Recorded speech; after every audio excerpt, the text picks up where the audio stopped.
भावमव्यय मीक्षते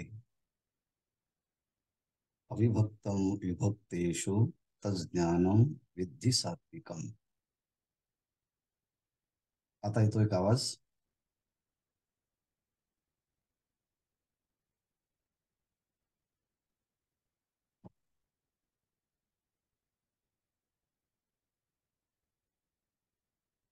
श्रीमद्भगवद्गीता तथा ज्ञानेश्वरी मोक्ष संन्यास योग अध्याय क्रमांक 18 श्लोक क्रमांक 20. सात्विक ज्ञानाचं महत्व सांगत आहे.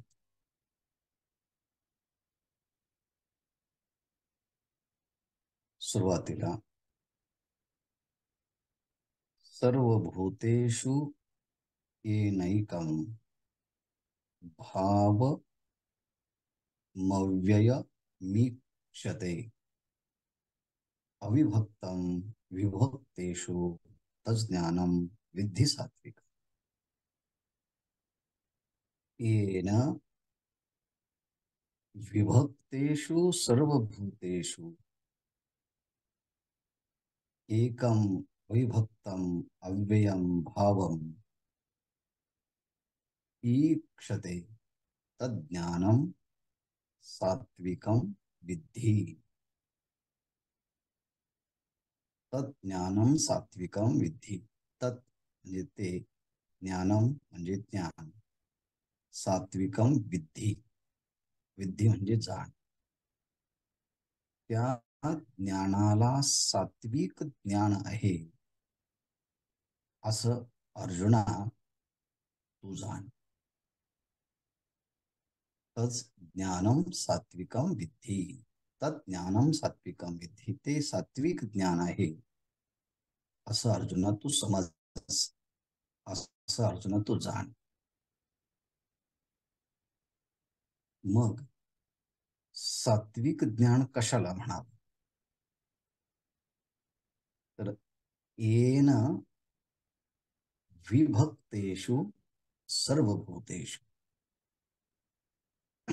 येन, येन म्हणजे ज्या ज्ञानाच्या साह्याने, ज्या ज्ञानाच्या द्वारे काय, विभक्तेषु सर्वभूतेषु,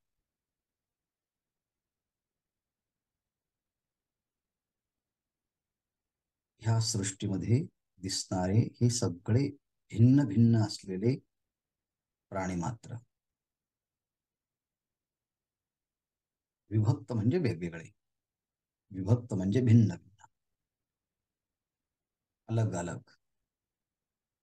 अशा विभक्तेषु सर्वभूतेषु, अगदी भिन्न भिन्न असलेल्या ह्या सर्व भूतांच्या मध्ये, एनम विभक्तेषु सर्वभूतेषु, या विभक्त वेगवेगळ्या असलेल्या सर्व भूतांच्या मध्ये एकम अविभक्तम,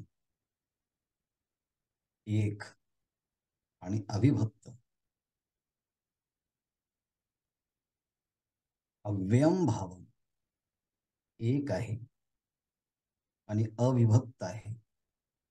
विभक्त म्हणजे भिन्न भिन्न आणि अविभक्त म्हणजे अभिन्न. जे एक आहे, अभिन्न आहे आणि अव्ययम, आणि ज्याचा कधीही नाश होत नाही असा भावम. भावम म्हणजे आत्मवस्तू.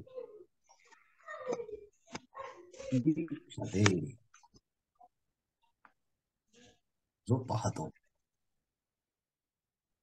तर ज्ञानम सात्विकम विद्धि.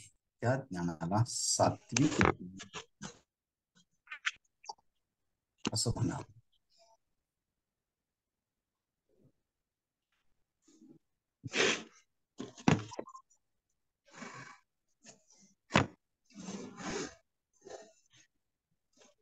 कोणत्या ज्ञानाला सात्विक ज्ञान म्हणावं?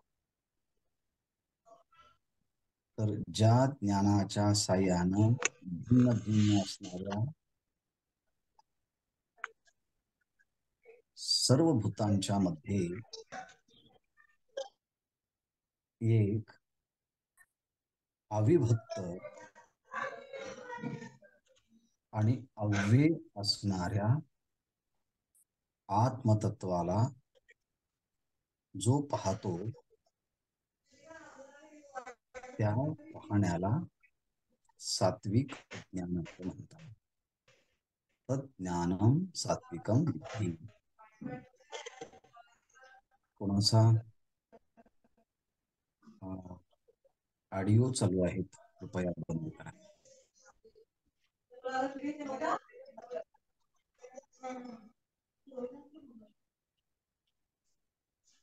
हॅलो, कोणाचा ऑडिओ चालू आहे? सॉरी सॉरी, आत्ताच करते. बंद कराल ना?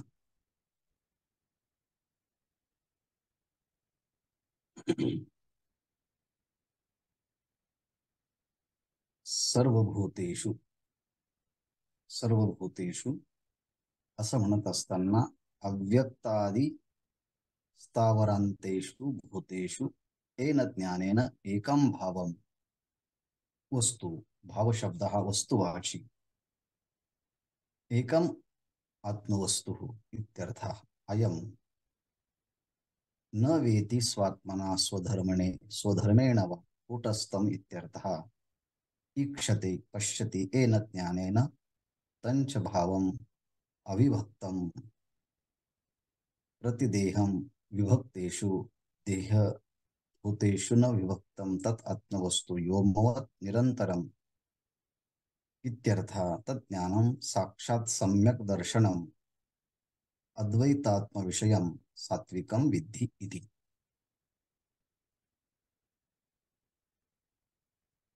अव्यक्तादि स्थावरांतेषु भूतेषु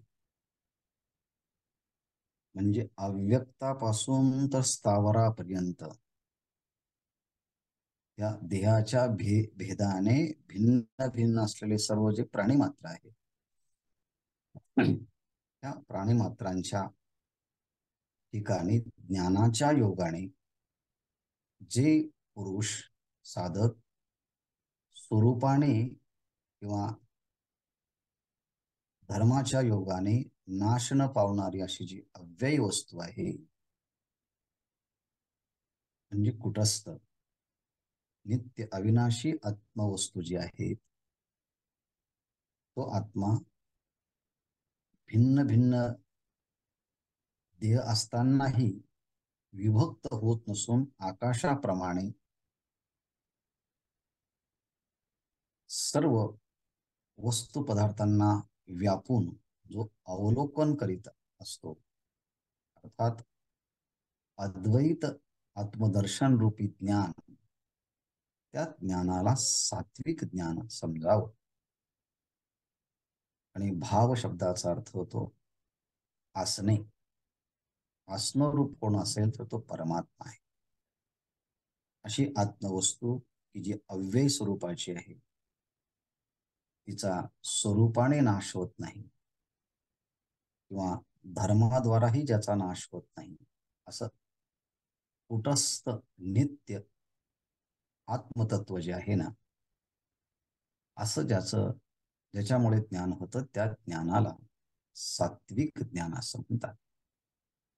अशी सात्विक ज्ञानाची व्याख्या आचार्यांनी भाष्यामध्ये केली. थोडक्यात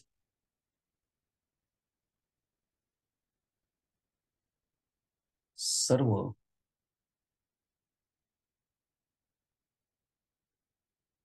भिन्न भिन्न असणाऱ्या प्राणी मात्रांच्या मध्ये ज्याच्या साह्याने एक अविनाशी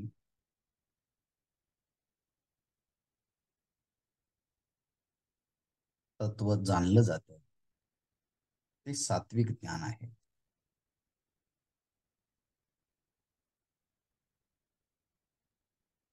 विभक्तेषु सर्वभूतेषु, विभक्त असणाऱ्या सर्व भूतांच्या मध्ये जे अविभक्त आहे म्हणजे अभिन्न आहे, एक आहे, अव्यय स्वरूपाचं आत्मतत्व आहे, त्याला सात्विक ज्ञान.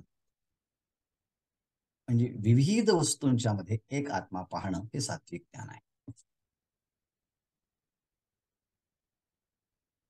आणि असं सात्विक ज्ञानाने ज्याची बुद्धी शुद्ध झालेली आहे, अशा चोख शुद्ध बुद्धीच्या व्यक्तीला जगातल्या सर्व वस्तू ह्या शुद्धच दिसतात, चोखच दिसतात.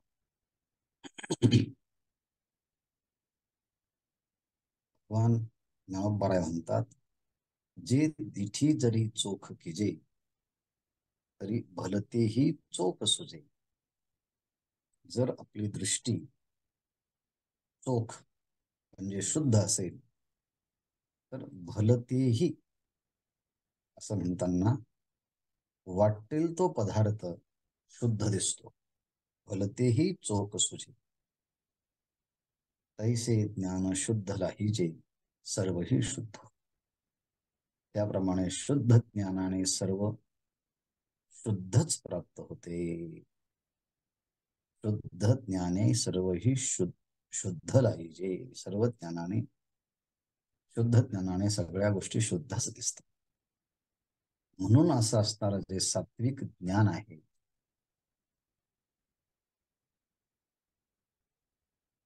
मोक्ष कैवल्य, अशा मोक्ष म्हणजे कैवल्याचे गुण म्हणजे षडगुण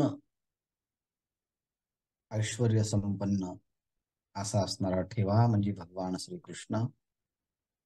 ते म्हणतायत, तुला मी आता सात्विक ज्ञान सांगतो आहे. आणि मग ते सांगण्यासाठी भगवंताने त्या विचाराला प्रारंभ केला आहे.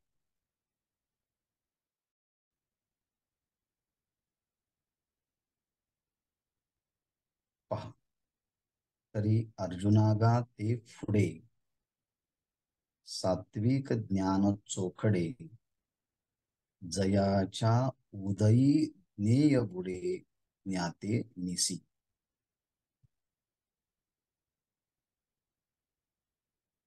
ते सात्विक ज्ञान, त्याला सात्विक ज्ञान असं. कशाला म्हणतात सात्विक ज्ञान? ते चोखडे सात्विक ज्ञान. सात्विक ज्ञान कसं आहे म्हटले? चोखडे. चोखडे शब्दाचा अर्थ होतो शुद्ध. सात्विक ज्ञान हे खऱ्या अर्थानं शुद्ध ज्ञान आहे. आणि ते सात्विक ज्ञान खऱ्या अर्थानं पुढे म्हणजे स्पष्ट आहे. म्हणजे ज्या ज्ञानाला इतकी शुद्धता आहे आणि ज्या ज्ञानाला इतकी स्पष्टता आहे की अनेकांच्या मध्ये एका आत्मतत्वाचं दर्शन होत आहे. इतकं ते स्पष्ट आहे, इतकं ते शुद्ध आहे. ते सात्विक ज्ञान चोखडे, ते सात्विक ज्ञान पुढे, असं शुद्ध आणि स्पष्ट असणारं सात्विक ज्ञान महत्पुण्याईने एखाद्या मुमुक्षु साधक परमार्थ प्रेमी असणाऱ्या, परमार्थ पथगामी मुमुक्षुच्या अंतःकरणामध्ये जर ते ज्ञान उदयाला आलं, पावले म्हणतात, जयाच्या उदयी अशा स्पष्ट शुद्ध सात्विक ज्ञानाचा उदय झाला असताना काय होतं? ज्ञाते निसी ज्ञेय बुडे. ज्ञाते निसी, ज्ञाते निसी म्हणजे ज्ञातेच्या सहित, म्हणजे ज्ञाता ज्ञाता न राहता त्या ज्ञात्याच्या सहित काय ज्ञेय पुढे ज्ञेय जे आहे ते ज्ञेयही संपून जातं.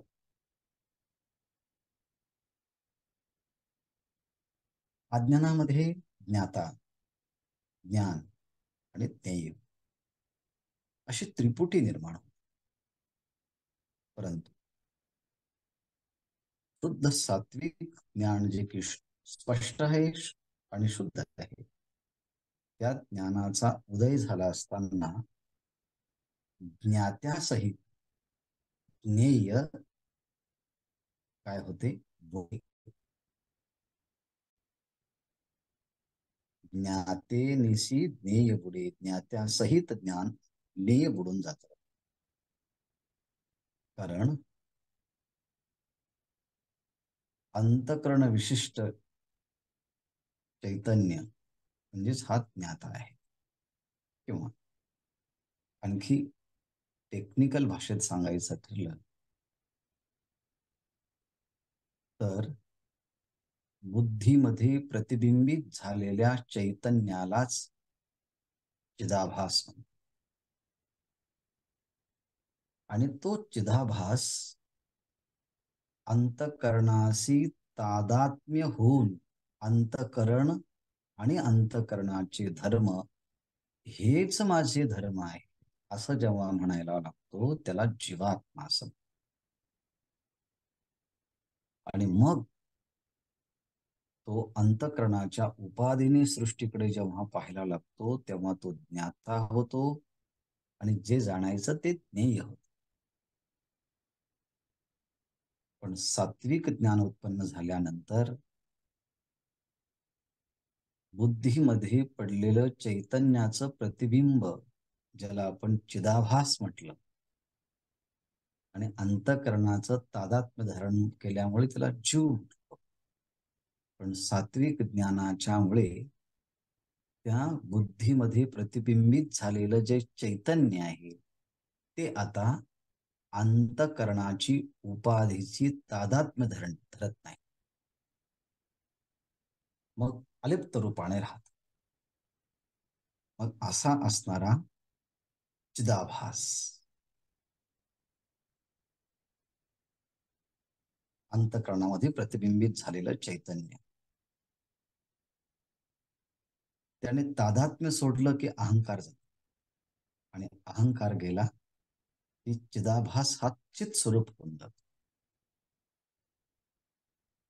आणि मग असा चित स्वरूप असणारा चिदाभास अंतकरण वृत्तीच्या साह्याने तो जेव्हा ज्ञेय पदार्थांना पाहिला जातो तेव्हा त्या ज्ञेय पदार्थांना ज्ञेय रूपाने न दिसता त्या ज्ञेय पदार्थांच्या मध्ये स्वतःच चैतन्य तिथेही दिसतं.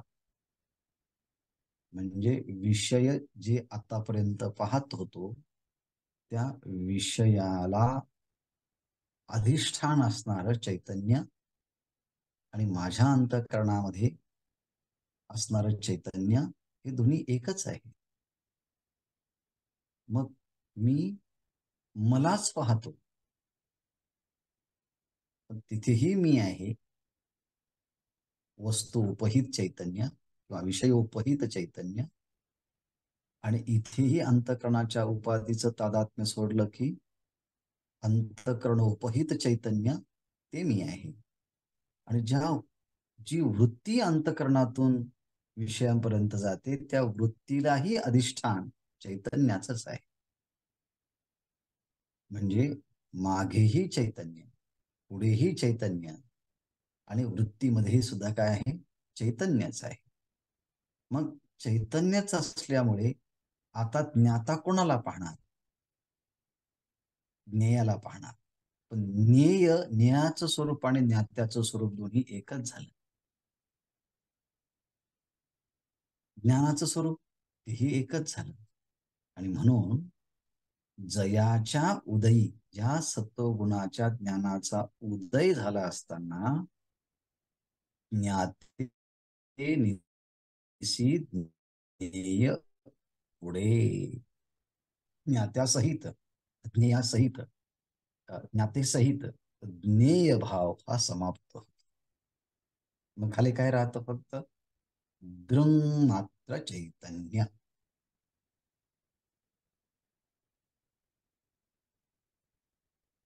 त्रिपुटी निर्माण होण्याच्या अगोदरची ही स्थिती दृंग मात्र चैतन्य, केवल चैतन्य, ज्याला कैवल्य असं म्हणतात. केवल चैतन्य, कैवल्य.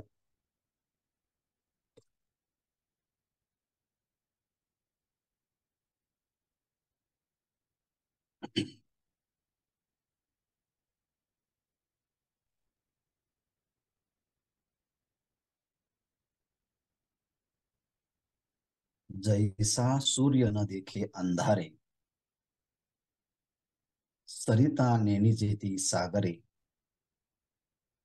का कवळिलियाही न धरे आत्मछाया.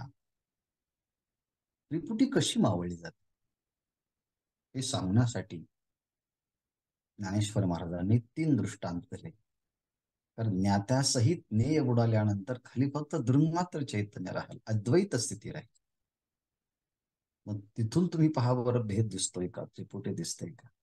पाहुली म्हणतात,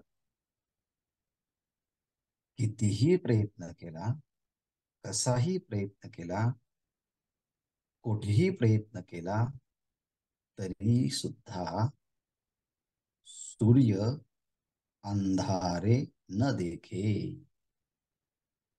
किती जरी प्रयत्न केला तर सूर्य अंधाराला कधीच आणि केव्हाच आणि कसाच पाहू शकत. सूर्य अंधारे न देखे. सूर्य अंधाराला कधी पाहतच नाही. त्याच्या दृष्टिक्षेपात कधी अंधार येतच नाही.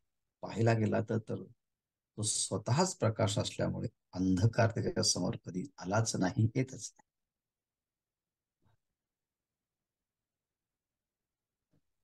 सागरे सरिता नेणी जती.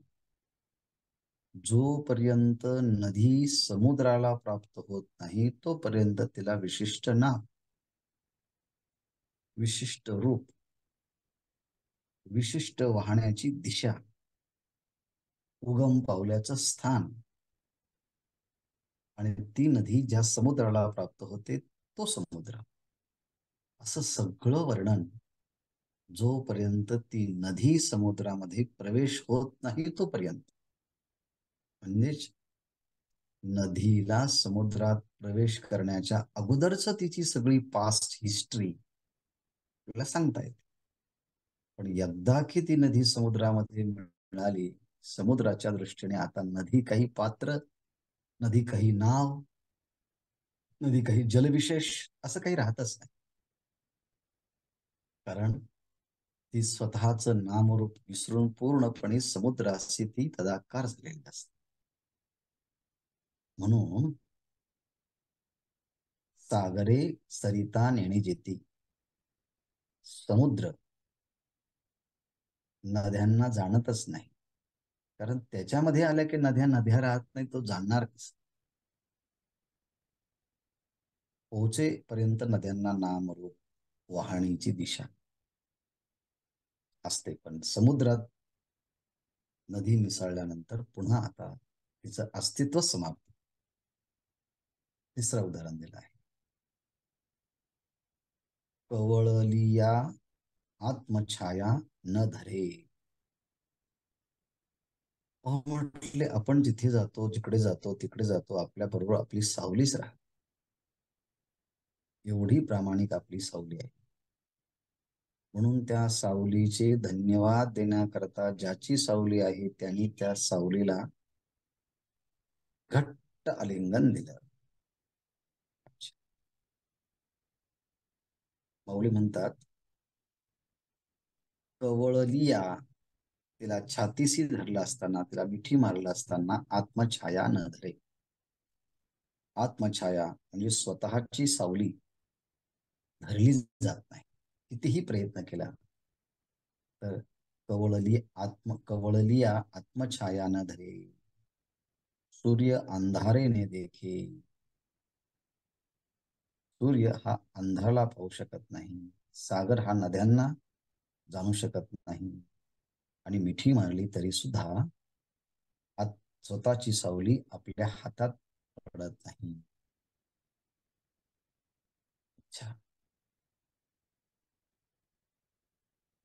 तया परी ज्ञाना शिवादी तृणावसान या भूत व्यक्ती भिन्ना नाढळती.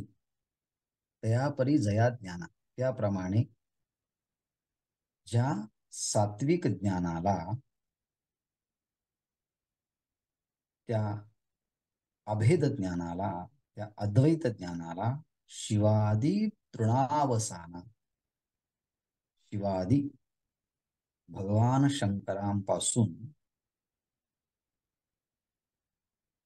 शिवादी तर तृणावसान, अवसान म्हणजे शेवट, गवतापर्यंत,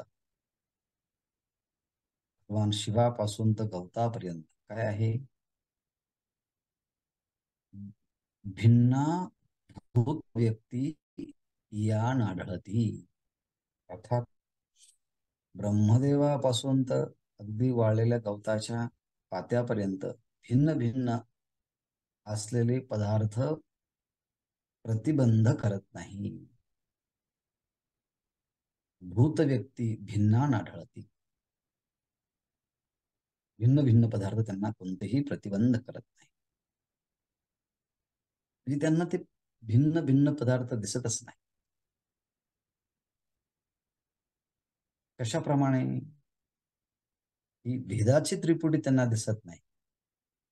भूत भिन्न नाढळती, या भूत भिन्ना नाढळती, या भूतांची भिन्न भिन्नता त्यांना आढळत नाही, त्यांना प्रतितीला येत नाही, प्रतिबंध करत नाही. त्यांच्या दृष्टीने सगळं चैतन्यच चैतन्य.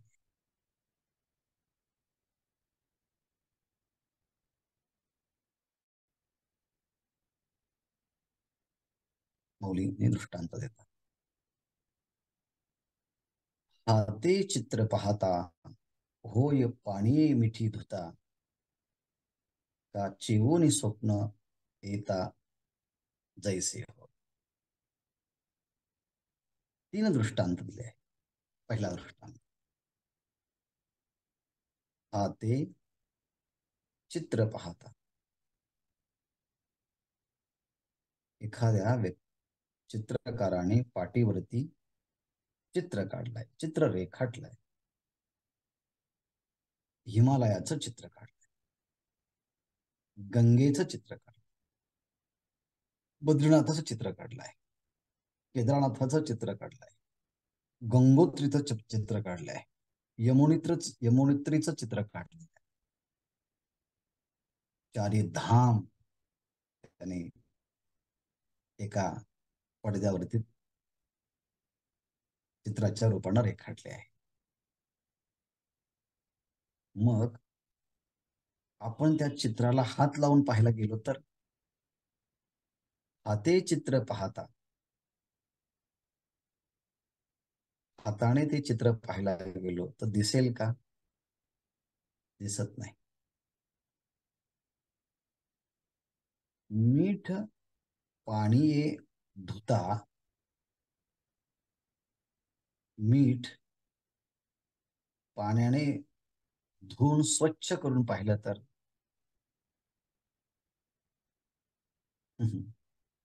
पाण्याने मीठ धुतलं तर मीठच राहत नाही.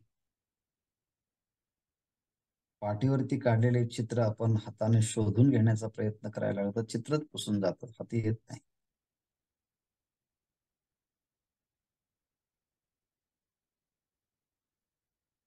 चिवोनी स्वप्न येता जैसे होय.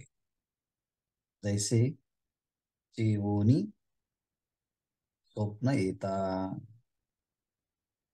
एखादा मनुष्य जागा झालाय आणि जागा होऊन स्वप्नाकडे येताना स्वप्नच दिसत नाही. मला स्वप्न पाहिजे, मला स्वप्न पाहिजे. आणि जागा होऊन तो स्वप्नाकडे पाहायला लागला तर स्वप्न दिसेल कसं?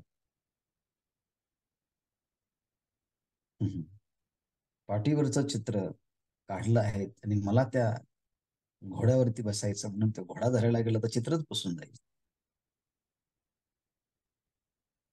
मीठ स्वच्छ करायचं म्हणून त्याला पाण्यात घातलं तर धुता होय, ते धुतलं जाईल का? अहो म्हटलं दिसणारच नाही. म्हणजे तिथे त्रिपुटीचा शोध घ्यायला गेलं तर त्रिपुटीच्या शोधामध्ये काहीच दिसत नाही.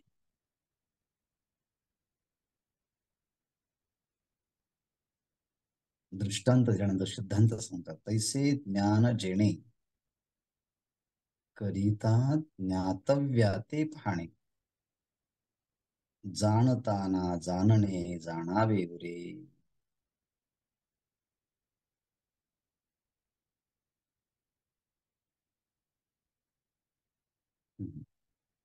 तैसे ज्ञाने जेणे,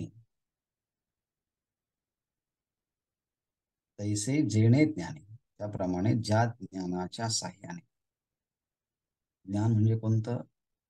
जीव ब्रह्मात्मैक्य ज्ञान, हे महावाक्याच्या द्वारे होतं.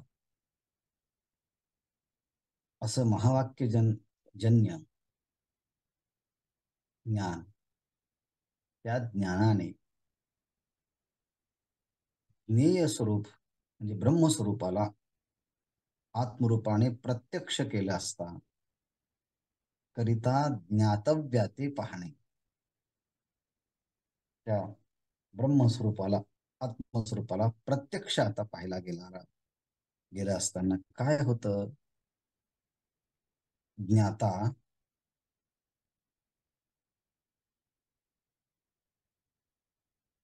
वृत्तीरूप ज्ञान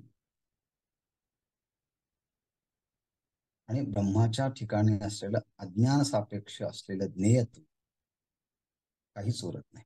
जाणताना जाणणे ना आणि जाणावे उरेना, जाणता उरेना, जाणणे उरेना आणि जाणावे उरेना, ह्याप्रमाणे ज्ञाता ज्ञान आणि ज्ञेय ही कोणतीच त्रिपुटी उरत नाही. कधी? जेणे ज्ञाने, ज्या सत्वगुणाच्या ज्ञानाने त्या ब्रह्मस्वरूपाला आत्मस्वरूपाला मला पाहायचं आहे ह्या भूमिकेतून कोणी जर पाहिला गेला तर ज्ञातव्याते पाहणेकरिता ज्ञेय स्वरूप असणाऱ्या त्या ब्रह्मस्वरूपाला आत्मस्वरूपाला जाणण्याकरता जर गेला तर ब्रह्मस्वरूप ज्ञेय न होता आणि हा ज्ञाता न होता ज्ञाता आणि ज्ञेय पण आणि वृत्ती ज्ञानही मावळून जातं आणि फक्त स्वरूप स्थिती राहते. मग अशी जी स्वरूप स्थिती आहे, असं जे ब्रह्मज्ञान आहे ते उपाधीमध्ये असलं तरी तेच आणि उपाधी रहित असलं तरी तेच. याकरता उपाधीमध्ये ते चैतन्यच आहे. उपाधीचा बाध करून मग चैतन्याला घ्यावं असं नाही. हे सांगण्यासाठी दिलेले दृष्टांत पहा.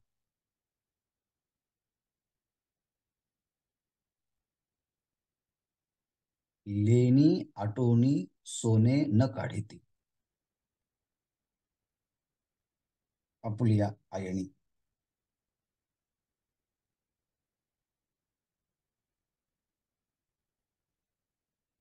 तरंग गाळोनी जैसे पाणी न घेपती. अहो म्हटले आम्हाला सोनं पाहिजे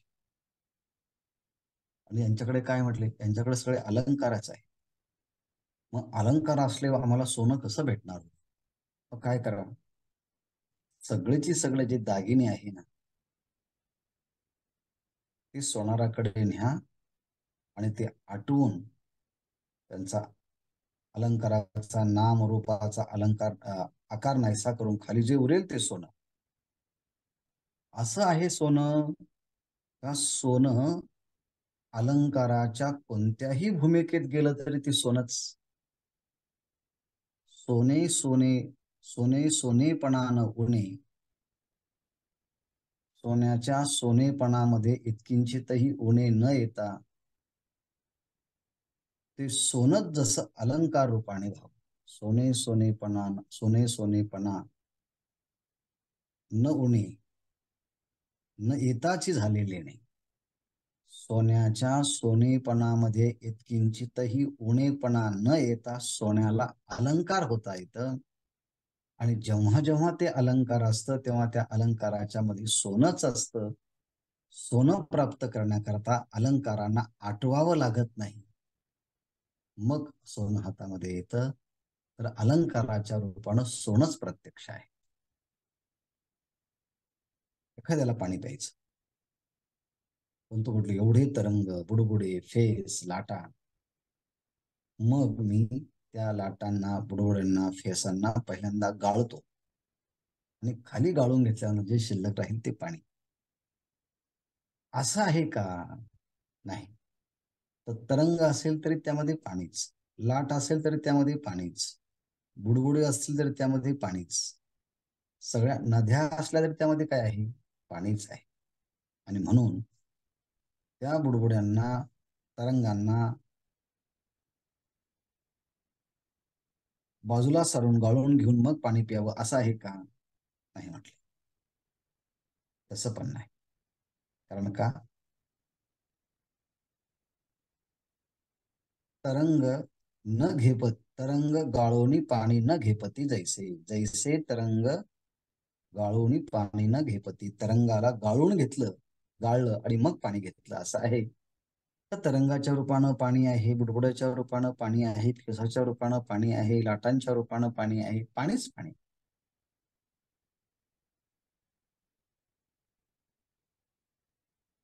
तिथे काही कमी जास्त करावं लागत नाही.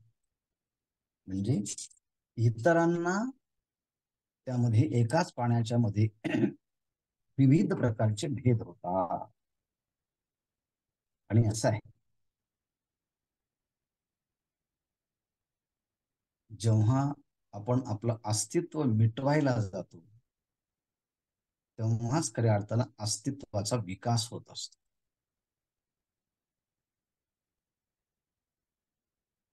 लाट लाट रूपाने राहिली तर ती परिच्छिन्न असते बरं का. पण लाटच जर एकदा पाण्याशी पूर्ण मिसळली तर ती समुद्र रूप धारण. नदी नदी रूपाने असेल तोपर्यंत ते छोटं आहे. नदी जेव्हा आपलं अस्तित्व समाप्त करते, मग अशी भीती वाटू नये आपलं अस्तित्व समाप्त झालं की मग आपलं काय? अरे आपलं अस्तित्व समाप्त होणं म्हणजे आपण व्यापक होणार, सर्वत्र होणार. म्हणून आपण स्वतःला जेव्हा वजा करायला लागतो तेव्हा आपणच सगळीकडे दिसतो. पण आपणच परिच्छिन्नपणा धारण करून मी वेगळा आहे असं म्हणायला जातो तर त्याचं वेगळेपणही अति क्षुल्लक आणि शुद्र असतं. ते गणतीत देखील येत नाही. म्हणून स्वतःला समाप्त करण्यामध्येच खऱ्या अर्थाने स्वतःचा विकास आहे. म्हणून मिठाने आपला मीठपणाचा लोभ सोडून समुद्रामध्ये उडी घेतली की मीठ मीठ रूपाने त्याचं अस्तित्व समाप्त होतं. त्या क्षणीच त्याला समुद्राचं रूप प्राप्त होतं. मग आता ते व्यापक झाला की परिच्छिन्न झाला. दिसायला जरी ठरलं की आता त्याचं अस्तित्व संपलं पण तो आता व्यापक झाला आहे असं आहे. तैसे जया ज्ञानाची हातानं लगेची दृश्य कथा, ते ज्ञान जाण सर्वता सात्विक. तैसे जया हातात ज्ञानाची जया ज्ञानाची हाता दृश्य कथा न लगेची. असं सात्विक ज्ञान उत्पन्न झालं की ज्या जिकडे तिकडे माझ्या अंतःकरणामध्ये असणारं चैतन्यच वस्तूंच्या अधिष्ठानाच्या रूपाने तेच तिथे वसलेलं आहे. मग आता त्याला दृश्य रूपाने वस्तू दिसत नाही तर दृश्याच्या ठिकाणी तो स्वतःलाच पाहतो. म्हणून अशा सात्विक ज्ञानाच्या ठिकाणी दृश्याची कथा न लगेची. दृश्य म्हणून काही पदार्थ ही गोष्टच लागत नाही. आणि असं ज्या ज्ञानामुळे होतं अर्जुना, ते सात्विक ज्ञान सर्वथा जाण. त्या ज्ञानाला सात्विक ज्ञान आहे असं जाणावं. द्रष्टा ज्ञाता जेव्हा पाहतो सगळीकडे, तर सगळीकडे त्याला स्वतःच दर्शन होतं. किती सुंदर आणि व्यापक हा सिद्धांत आहे ना.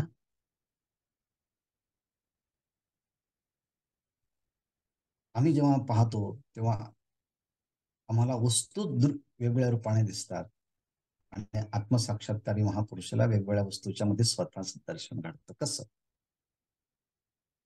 आरिसा पाहो जाता कोडे, जैसे पहातेची का रिघे पुढे, तैसे ज्ञेय लोटोणी पडे ज्ञाताची जे. आरिसा पाहो जाता कोडे. कोडे म्हणजे आवडीने, कोडे म्हणजे कौतुकाने. अशा कौतुकाने एखादा मनुष्य आरिसा पाहो जाता.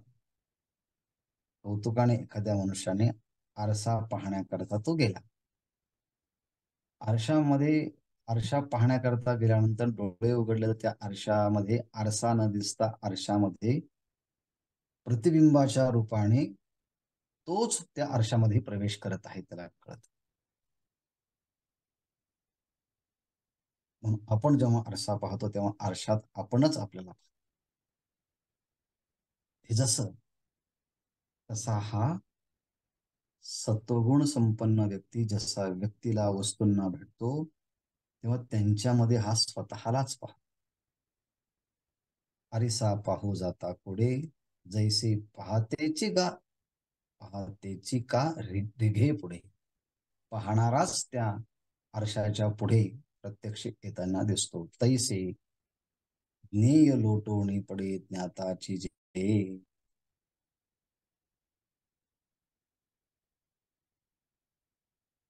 त्याप्रमाणे